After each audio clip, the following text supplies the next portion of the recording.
CBS Next Friday.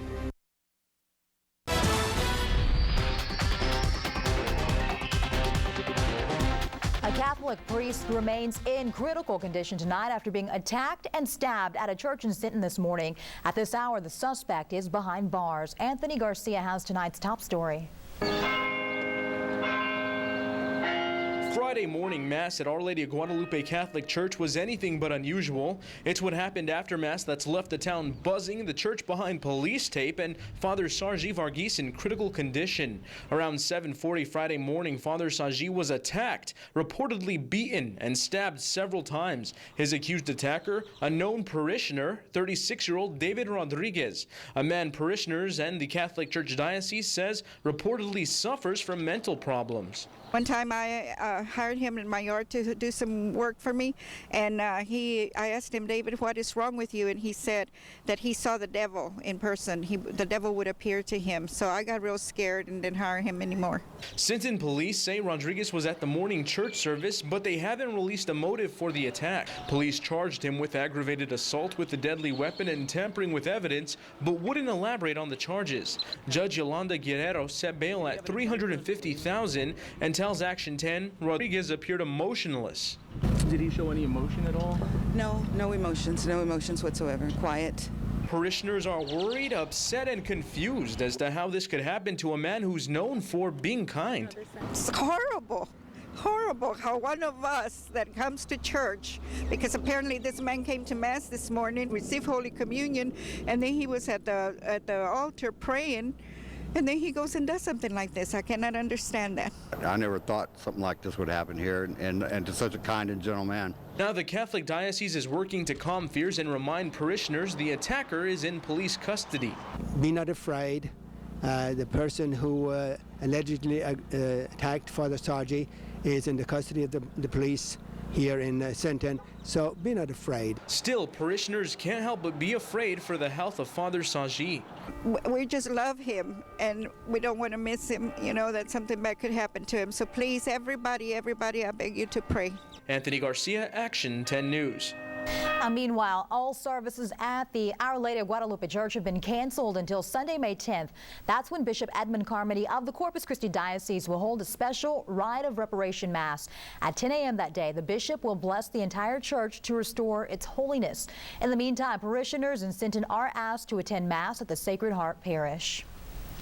Well, a man involved in a head-on collision this afternoon has passed away. It happened at the Highway 77 and Interstate 37 interchange. DPS troopers say the 47-year-old Anthony Casey Snyder was driving southbound when he veered off the road and crashed into a highway pillar. By the time EMS crews arrived, Snyder was unconscious and needed CPR. According to witnesses, when they first walked up, he was conscious. However, he was not talking. He was moaning from more than likely the pain. We helped him out. We were right there with him, trying to reassure him that everything was going to be okay, that there was policemen coming, ambulance. Well, a man was taken to Memorial Hospital where he passed away due to chest trauma. Toxicology results are still pending. The crash investigators believe that Snyder may have been distracted by his cell phone. A woman nearly lost a thumb and another did lose a tooth in a rollover accident overnight. Police say that a van ran a stop sign along Mary Street, crashing into a white SUV and causing it to flip. Well, the driver of the van apparently ran from the scene. 2 women were taken to the hospital, and police are now searching for the other driver. On the 3500 block of Tiger Lane, police say that a suspected drunk driver was speeding when he crashed into another driver who ran a stop sign. According to police, the 41-year-old driver of the Chevy appeared to be drunk and was taken to the hospital. The others involved were not seriously hurt. Anytime you have that much speed and anytime you have an intoxicated driver, we see it all the time where there's injury and death, so definitely could have been a lot worse. Well, the driver of the Chevy will be charged with a DWI, and the other driver will also be ticketed. And another stop sign runner flew over railroad tracks and straight into a family's front yard this morning around midnight. A speeding truck along County Road 81 crashed into a tree in the yard, and that's when the driver took off. Well, the family who lives out there, they say that this is the 3rd time that a car has crashed into their yard. If the driver is found, he'll be cited for speeding, running a stop sign, and for failure to to report an accident.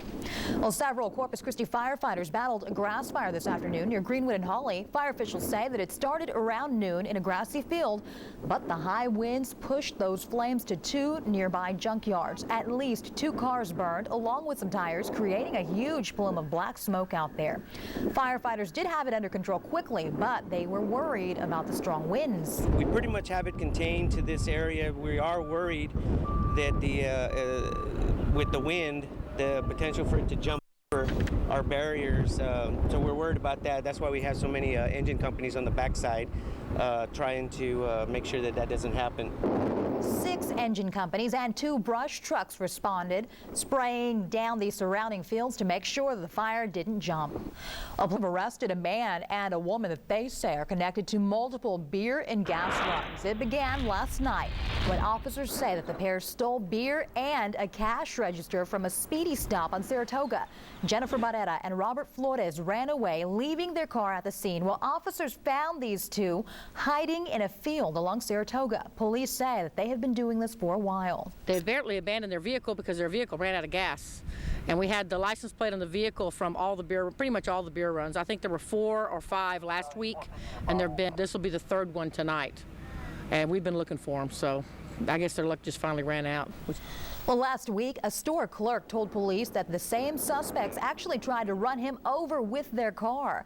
The man and woman will be charged with robbery and theft. Police are now searching for a 3rd possible suspect. And police continue their search for the suspect who shot a man Thursday during a drive-by. It happened just before 6:30 yesterday on the 4500 block of Castores. The 35-year-old victim tells police that the passenger in a tan car shot at his house 3 times, hitting him once in the back. The man was taken to Memorial Hospital and is expected to recover. The shooter has not been found. On the crime beat, a Corpus Christi police officer is actually attacked by an angry man, and a motorcyclist is tasered after leading officers on a chase. The 7800 block of Bearden is where a police chase came to an end early this morning. It actually started on Suntide, where police say that motorcyclist Isidro Lopez refused to stop.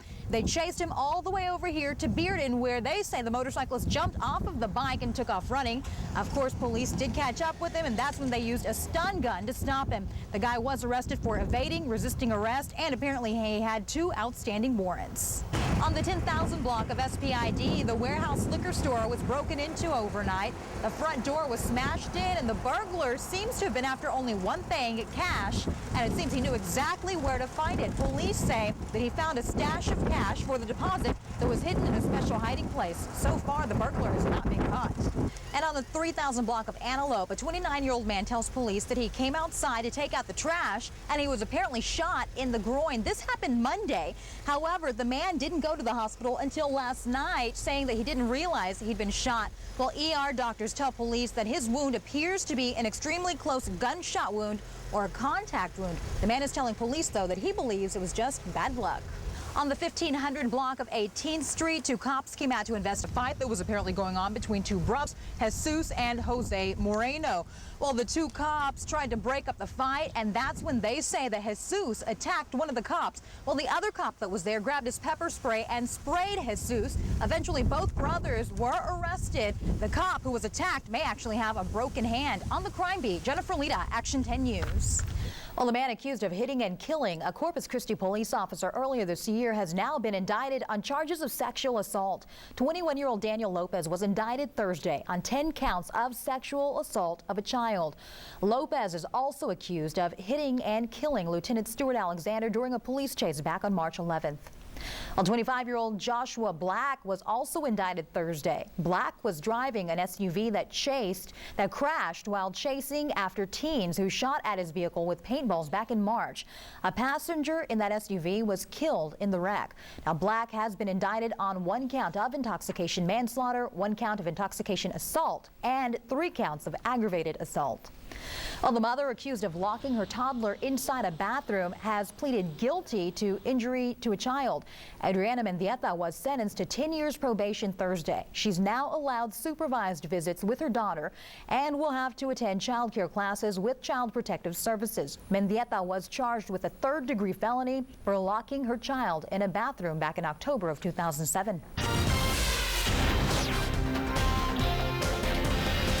Well, 5 people have tested positive for the swine flu here in Nueces County, according to the latest update provided on the city's website.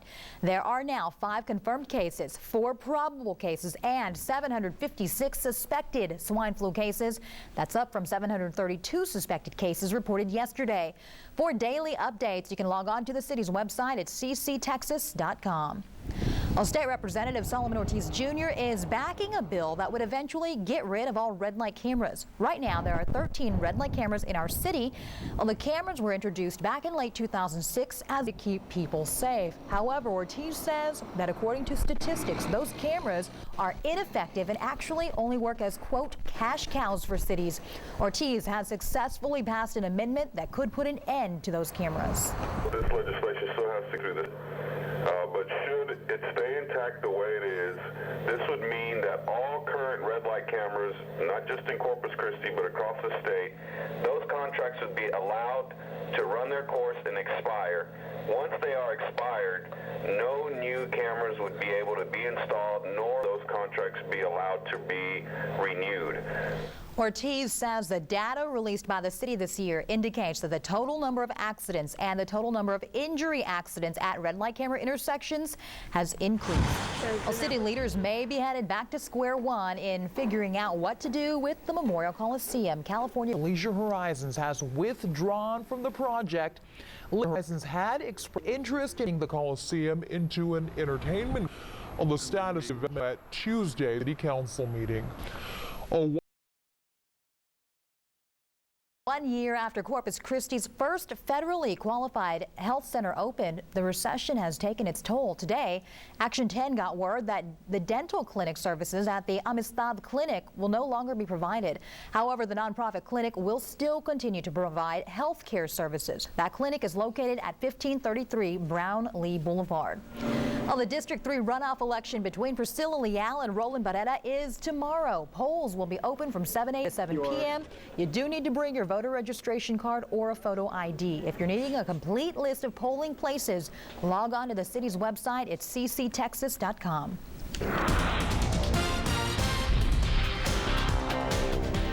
Still ahead on the Nightcast, it's a battle over liquor in Lubbock, the last dry city in the state.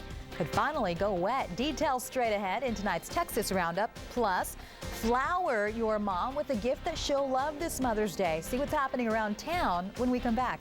Your Mom's Day forecast coming up, but first you're looking live at City Cam, brought to you by Ron Hoover RV Marine. A full moon tonight. You see a few clouds passing on by. The weekend forecast is coming up.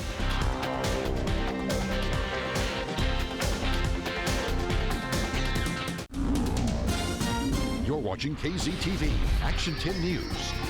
Nightcast.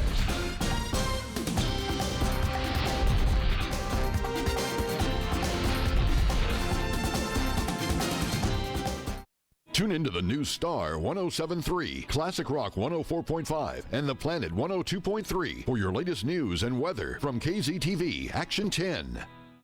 Tired of the gang problem? Well, so are we. Help put an end to gang violence and take back our streets by watching Gangster of the Week every Monday here on KZTV Action 10, the Coastal Bend's real news leader.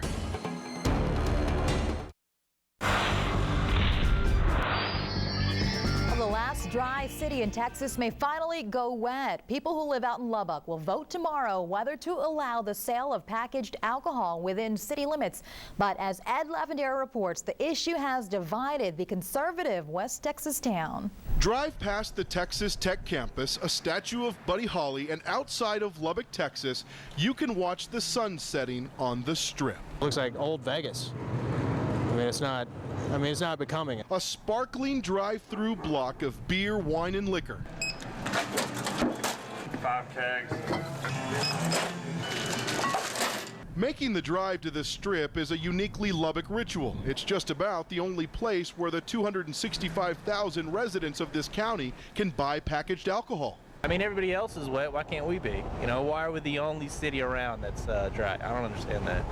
Stay-at-home mother Melissa Pierce is leading the charge to end what she calls archaic alcohol laws. We're obviously, like I said, the last dry city in Texas, and none of the other cities that have gone wet have fallen off the face of the earth, and I don't think Lubbock will either. But it's not that simple. Brant O'Hare has organized opposition from churchgoers all across town, but he's also tapped into worries that outsiders are threatening the city. Here's these outside business interests that are spending a lot of money for the opportunity to exploit the most vulnerable people in our community, and I think that's diabolical.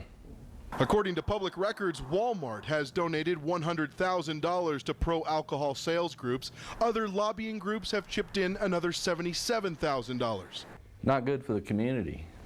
Lubbock's been a really good place to raise a family. Alcohol has long been a touchy subject here in Lubbock, just ask former President George W. Bush. Back in 1978, he ran for Congress here, and a college student organized a Bush Bash offering free beer. Bush's opponent caught wind of that and started passing out flyers at churches accusing the future president of luring young voters with alcohol. Bush lost the election. This vote has divided the town. Some told us they've lost friends over the issue. Almost everyone tells a story of their yard sign being vandalized or stolen. Opinions are intense. It's just a backward town. We don't have trash. We don't have wild parties at 3 o'clock in the morning. We have a very different culture. But after Saturday, the only part of this West Texas town that might be left dry is the landscape. Ed Lavendera, CNN, Lubbock, Texas. Well, the Sharks are having their 3rd annual Ladies' Night to raise awareness for breast cancer. The Sharks will be wearing a special pink jersey during the game. Now, the jerseys will be graphed and auctioned off, with all the proceeds benefiting local organizations that support the fight against breast cancer. And 40% of Saturday's ticket sales will also be donated. Also happening around town, car enthusiasts here in the Coastal Bend attended Valero's 6th annual Hot Cars and Cool Rides car show. More than 20 special vehicles were on display. It was from custom motorcycles to a 1959 Corvette. They're hoping to raise money for Valero's Adopt a School partnership with Gibson Elementary and the United Way's school supply drive. Well, okay, how about treating moms to thousands of beautiful flowers at the South Texas Bins? Moms get in free this weekend, but there is a catch. You have to say moms love flowers to get in. Well, the gardens are open 9 to 5 through Sunday. Well, you can help stamp out hunger this weekend. It's a one-day food drive to help those in need. All you have to do is leave non-perishable food items in a bag by your mailbox, and your postal carrier will pick up that bag and then deliver the food to local food banks. Well, Chief Meteorologist Albert Ramon has a look at our weekend weather coming up. But first, we'll give you a live look outdoors from the Ron Hoover RV and Marine City Cam. There it is. Looks good out there. Stay tuned. The full forecast is next.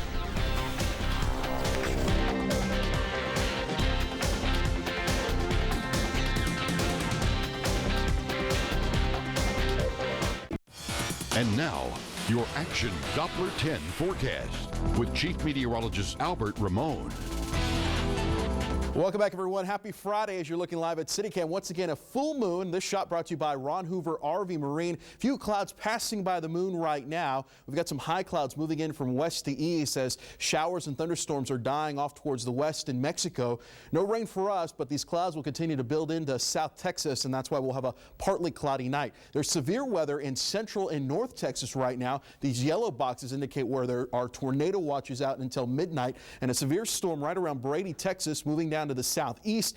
Could move into the Austin area maybe later tonight, but staying well away from South Texas as we have a lot of stable and dry air here in the Coastal Bend and no rain in the foreseen future. It's 80 degrees out towards Alice, 83 degrees in George West, a pair of 7s in Beeville, and a very warm and muggy 78 here in Corpus Christi as the wind off the water out of the southeast, 11 to 18 miles per hour. And it'll turn windy once again here for tomorrow afternoon.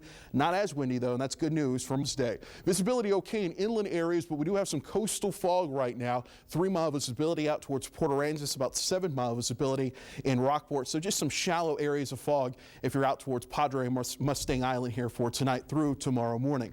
Well, the heat wave continues, and to tell you what, I don't see relief in sight as we have 90s for daytime highs here in Corpus Christi through the holiday weekend and all next week as well. And if you cross Highway 77 and go west from there, you get into hundreds land, triple-digit temperatures for the next several days, up to 105 tomorrow afternoon in Laredo, about 92 in Corpus Christi, and getting up to 98 degrees in Austin. And then as we get towards Sunday for Mother's Day, around 92 degrees here in Corpus Christi. Triple digits still out towards the west, but that heat wave starts to back off just a bit, so we'll bring down our temperatures a little bit, still the low 90s, but a little bit towards the start of the work week. There's a stationary front up towards North Texas, so dry for us, but that stationary front not moving a whole lot over the weekend.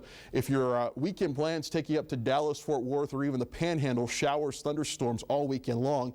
Windy and warm here in South Texas, and then it turns breezy and warm here on Sunday. So the forecast for tonight, partly cloudy and 77, a little bit of fog along the coast, and then we start with clouds in the morning, giving way to sunshine in the afternoon. Daytime high of 92. You factor in the humidity, it feels like 100 though, as it'll turn windy, 10 to 30 miles per hour out of the southeast. These are daytime highs, 80s along the coast, triple digits in Alice, Free, or Heverman. Ranging from 90 in Rockport to 108 again for Alice. 92 on Sunday with a heat index of 100. It stays breezy and breezy hot conditions all next week as well. 91 on Monday, 90 degrees here Tuesday through a week from today. Up next, flames continue to destroy homes in California as firefighters battle the blaze on the ground and in the air. We have the latest straight ahead.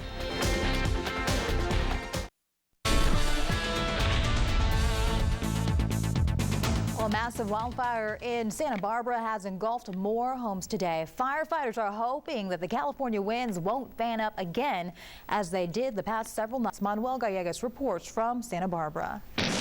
The Santa Barbara wildfire is on the move for the 4th night in a row. There's always that last bad night, and I think it'll be tonight, because then the winds are going to stop. Firefighters are doing all they can to tame the flames. Drop. This jumbo tanker dropped streams of retardant. The aerial assault also includes huge loads of water. Despite the hard-fought effort, the fire has grown to a 5-mile-long front. It doubled in size Thursday night. Literally last night, all hell broke loose. This is just one of the homes that has destroyed recently. Damage assessment teams have been canvassing the neighborhoods here in Santa Barbara, and they don't want to put out any information to the public until they know exactly which homes have burned.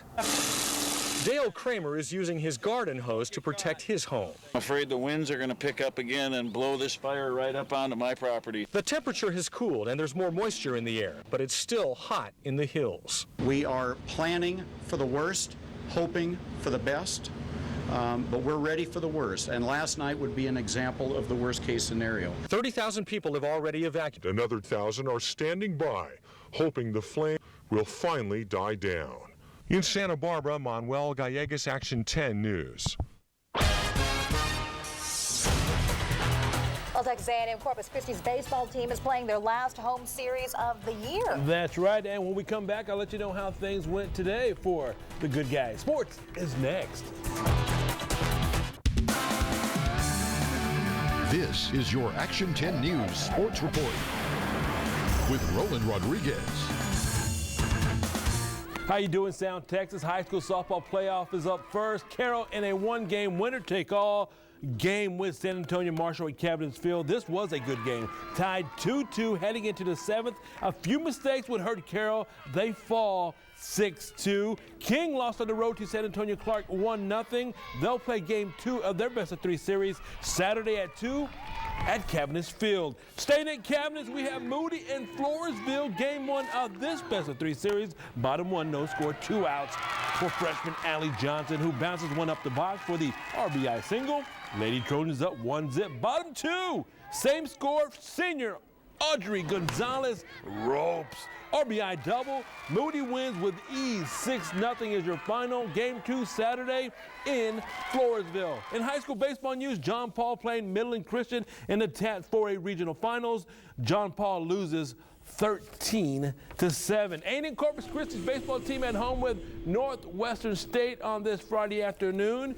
Bottom one, Islanders down 3-0. Jeremy Merrick starts things off with a leadoff double.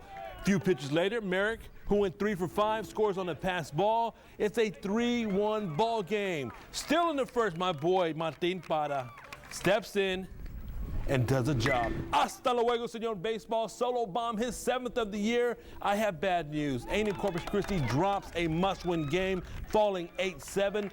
Both teams go at it again Saturday afternoon, starting at 2 o'clock. Pro baseball on deck. Hooks at home with the Rockhounds of Midland. Bottom 7. Hooks on top 2-0. Number 7, Drew Meyer, does the job. Puts it in play. Hooks take a 3-0 lead. Next batter, Drew Locke. Turns on one, RBI double. Corpus Christi Hooks now 14-13 with their 5-2 victory. Today, Ain't Corpus Christi men's tennis team opened the first round of the NCAA tournament with Arizona. They get knocked out of the tournament, losing 4-0. Ain't Corpus Christi finished the season with a 14-9 record. Let's see how the Rockets are doing at home with LA. Oh, not good, losing 66-56 in the third quarter. Hey, here's another reminder. This Saturday, the struggling 1-4 Corpus Christi Sharks will be looking to snap their 3-game losing streak when they host the Tennessee Valley Vipers. Kickoff time, 7 o'clock. Quarter of the season, and we're 0-1 in quarter number 2, but we still got 11 games left, and that's 11 more opportunities to pick up a win. So salvage the season. Definitely. First of all, we got to mold together as a team, you know what I mean? Making sure that offense and defense is coming together, you know, playing together and executing. I mean, other than that, just got to mold, you know what I mean?